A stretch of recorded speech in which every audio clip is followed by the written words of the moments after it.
एक बहुत बड़ा राज्य, एक साम्राज्य। हम जिन शेरों के चित्र रुपयों पैसों पर देखते हैं उनका एक लंबा इतिहास है। उन्हें पत्थरों को काट कर बनाया गया और फिर उन्हें सारनाथ में एक विशाल स्तंभ पर स्थापित किया गया था। इस विषय में तुमने अध्याय 6 में पढ़ा। इतिहास के महानतम राजाओं में से एक अशोक के निर्देश पर इसके जैसे कई स्तंभों और पत्थरों पर अभिलेख उत्कीर्ण किए गए। इसके पहले कि हम यह जानें कि इन अभिलेखों में क्या लिखा है, यह समझने की कोशिश करें कि उनके राज्य को साम्राज्य क्यों कहा जाता है। अशोक जिस साम्राज्य पर शासन करते थे उसकी स्थापना उनके दादा चंद्रगुप्त मौर्य ने लगभग 2300 साल पहले की थी। चाणक्य या कौटिल्य नाम के एक बुद्धिमान व्यक्ति ने चंद्रगुप्त की सहायता की थी। चाणक्य के कई विचार हमें अर्थशास्त्र नाम की किताब में मिलते हैं। साम्राज्य में बहुत से नगर थे। मानचित्र में उन्हें काले बिंदुओं से दिखाया गया है। इनमें साम्राज्य की राजधानी पाटलिपुत्र, उज्जैन और तक्षशिला जैसे नगर प्रमुख थे। तक्षशिला उत्तर पश्चिम और मध्य एशिया के लिए आने जाने का मार्ग था। दूसरी तरफ उज्जैन उत्तरी भारत से दक्षिणी भारत जाने वाले रास्ते में पड़ता था। शायद नगरों में व्यापारी, सरकारी अधिकारी और शिल्पकार रहा करते थे।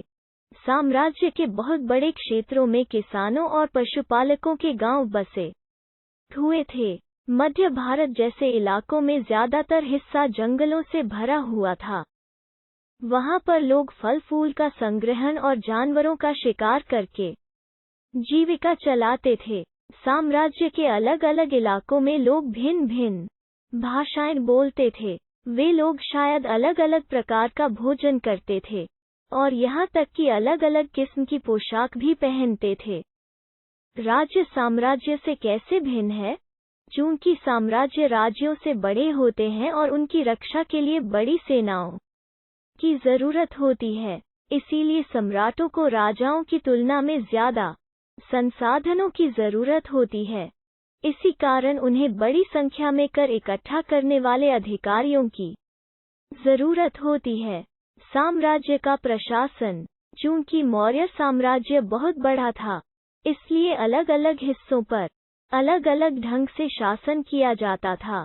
पाटलिपुत्र और उसके आसपास के इलाकों पर सम्राट का सीधा नियंत्रण था। इसका मतलब यह हुआ कि इस इलाके के गांवों और शहरों के किसानों, पशुपालकों, शिल्पकारों और व्यापारियों से कर इकट्ठा करने के लिए राजा अधिकारियों की नियुक्ति करता था, जो राजा के आदेशों का उल्लंघन करते थे। अधिकारी उनको सजा भी देते थे। इनमें से कई अधिकारियों को वेतन भी दिया जाता था। संदेशवाहक एक जगह से दूसरी जगह घूमते रहते थे और राजा के जासूस अधिकारियों के कार्यकलाप पर नजर रखते थे। इन सब के ऊपर सम्राट था, जो राज परिवार एवं वरिष्ठ मंत्रियों की सहायता से सब पर नियंत्रण रखता था। मौर्य साम्राज्य के भीतर कई छोटे क्षेत्र या प्रांत थे। इन पर तक्षशिला या उज्जैन जैसी प्रांतीय राजधानियों से शासन किया जाता था। कुछ हद तक पाटलिपुत्र से इन क्षेत्रों पर नियंत्रण रखा जाता था और अक्सर राजकुमारों को वहां का राज्यपाल, गवर्नर बनाकर भेजा जाता था। लेकिन ऐसा लगता है कि इन जगहों पर स्थानीय परंपराओं और नियमों को ही माना जाता था।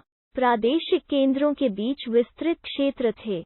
इनके इलाकों में मौर्य शासक सिर्फ मार्गों और नदियों पर नियंत्रण रखने की कोशिश करते थे, जो कि आवागमन के लिए महत्वपूर्ण थे।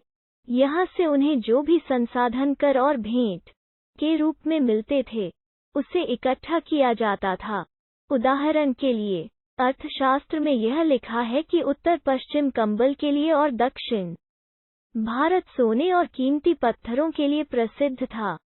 संभव है कि संसाधन नजराने के रूप में इकट्ठे किए जाते थे और अंत में जंगल वाले इलाके आते थे।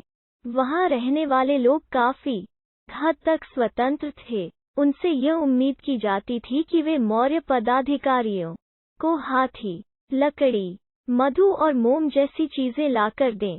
अशोक एक अनोखा सम्राट। अशोक मौर्य वंश के सबसे प्रसिद्ध शासक थे। वो ऐसे पहले शासक थे जिन्होंने अभिलेखों द्वारा जनता तक अपने संदेश पहुंचाने की कोशिश की। अशोक के ज्यादातर अभिलेख प्राकृत भाषा और ब्राह्मी लिपि में हैं।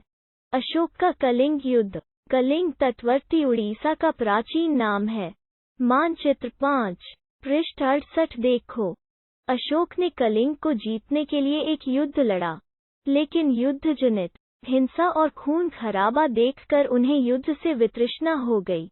उन्होंने निर्णय लिया कि वे भविष्य में कभी युद्ध नहीं करेंगे। अशोक का धर्म क्या था? अशोक के धर्म में किसी देवता की पूजा अथवा किसी कर्मकांड की आवश्यकता नहीं थी। उन्हें लगता था कि जैसे पिता अपने बच्चों को अच्छे व्यवहार की शिक्षा देते हैं, वैसे ही यह उनका कर्तव्य था कि अपनी प्रजा को निर्देश दें। वे बुद्ध के उपदेशों से भी प्रेरित हुए थे। ऐसी कई समस्याएं थीं जिनके लिए उनमें संवेदना थी। उनके साम्राज्य में अलग अलग धर्मों को मानने वाले लोग थे और इससे कई बार टकराव पैदा हो जाता था। जानवरों की बलि चढ़ाई जाती थी। दासों और नौकरों के साथ क्रूर व्यवहार किया जाता था। इनके अलावा परिवार में व पड़ोसियों के बीच भी झगड़े होते रहते थे। अशोक ने यह महसूस किया कि इन समस्याओं का निदान उनका कर्तव्य है। इसीलिए उन्होंने धम्म महामत नाम के अधिकारियों की नियुक्ति की, जो जगह जगह जाकर धम्म की शिक्षा देते थे। इसके अतिरिक्त अशोक ने अपने संदेश कई स्थानों पर शिलाओं और स्तंभों पर खुदवा दिए। अधिकारियों को यह निर्देश दिया गया कि वे राजा के संदेश को उन लोगों को पढ़कर सुनाएं जो खुद पढ़ नहीं सकते थे। अशोक ने धम्म के विचारों को प्रसारित करने के लिए सीरिया, मिस्र, ग्रीस तथा श्रीलंका में भी दूत भेजे। उन्होंने सड़कें बनवाईं, कुएं खुदवाए और विश्राम गृह बनवाए। इसके अतिरिक्त उन्होंने मनुष्यों व जानवरों की चिकित्सा की भी व्यवस्था की।